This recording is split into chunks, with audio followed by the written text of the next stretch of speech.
बिस्मिल्लाहिर्रहमानिर्रहीम। अस्सलाम वालेकुम। मैं हूं अकील शहजाद और आप देख रहे हैं एफएसपी के ट्रेंड्स। कुलुश उस्मान किस्त नंबर 124 का दूसरा ट्रेलर आ चुका है। ट्रेलर में आप देख सकते हैं कि वालिदा इस्माहान खातून की मौत हो चुकी है। क्या वाकई मौत हो चुकी है? और इसके साथ साथ क्या वालिदा इस्माहान खातून को मारने वाली मलून खातून ही है? इसके साथ साथ जिक्र करेंगे कि उस्मान बे किला बुरसा में गए हैं। किला बुरसा में उन्हें कौन सी कामयाबी मिल सकती है?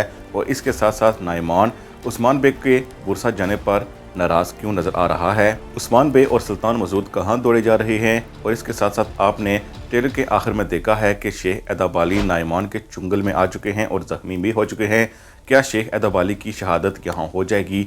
आपको कन्फर्म बताएंगे। लेकिन वीडियो शुरू करने से पहले आपसे गुजारिश है कि अगर आपने एफएसपी के ट्रेंड्स को सब्सक्राइब नहीं किया तो ज़रूर सब्सक्राइब कर लें। ट्रेलर में आप देख सकते हैं कि वालिदा इस्माहान खातून मर चुकी हैं और ये सब कुछ इल्ज़ाम मलून खातून पर लगाया गया है।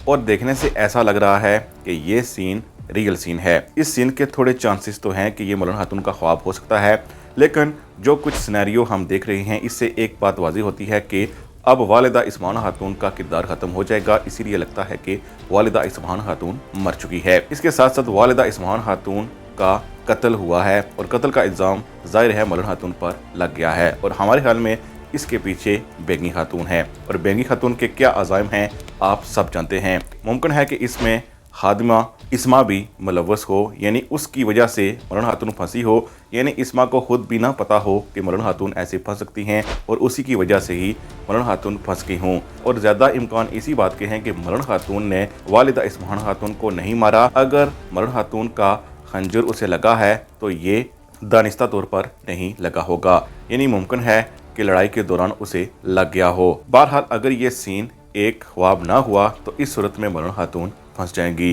लेकिन कोई ना कोई ऐसा सबूत मिल जाएगा जिससे मलून खातून की बचत हो जाएगी, क्योंकि उस्मान बे कभी भी किसी के साथ नाइंसाफ़ी नहीं कर सकते। और ऐसा लगता है कि ये सब कुछ मरमराजा किला में हुआ है। इसके साथ साथ ट्रेलर में ही आप देख सकते हैं कि जहाँ इस्माहान खातून मरी पड़ी है, इसके साथ साथ एक खातून मजीद भी है, वो अस्मा हो सकती है। अगर वो अस्मा ना हुई तो इस सूरत में हमारे ख्याल में मलून खातून के लिए वही गवाही देंगी। दूसरी तरफ उस्मान बे पुरसा पहुंच चुके हैं। हमारे ख्याल में उस्मान बे ने वहां अपनी सियासत को खेलने का फैसला किया होगा, यानी तैकफूर को कुछ न कुछ ऐसा बताया होगा जिससे उसका फ़ायदा हो और वो नाइमान का साथ ना दे। यानी उस्मान बे ने या तो कहा होगा कि हमारा साथ दिया जाए, और अगर हमारा साथ नहीं देते तो इस सूरत में नाइमान का साथ भी ना दिया जाए। हमारे ख्याल में इसी बात पर बुरसा का किलादार राजी हो गया होगा कि वो नाइमान का साथ नहीं दे रहा और इसीलिए नाइमान गुस्से में है। उस्मान बे और सुल्तान मसूद हमें लगता है कि कुनिया की तरफ दौड़े जा रहे हैं, क्योंकि हमें लगता है कि अगर वालिदा इस्माहान खातून मर गई तो इस सूरत में सुल्तान अलाउद्दीन भी जल्द ही मर जाएंगे और उसे मारने वाले मुमकिन है कि नाइमान के आदमी हों और या फिर रज़ान खान के आदमी। बहरहाल सुल्तान अलाउद्दीन भी अगली एपिसोड में हमें मरता हुआ दिखाई देता है, क्योंकि सुल्तान मसूद ने सुल्तान का लिबास पहना हुआ है और ऐसा लगता है कि वो तख्त पर बैठ चुके हैं। दूसरी तरफ शेख एदाब अली को घेरे में ले लिया है नाइमान ने और उन पर तलवारें चला दी हैं। हमें लगता है कि शेख एदाब अली की शहादत नहीं होगी, लेकिन इसके साथ साथ चूँकि उनकी सीरीज़ छोड़ने की खबरें गर्दिश कर रही हैं तो इस हवाले से हमारी वीडियो आप इस एंड स्क्रीन पर देख सकते हैं।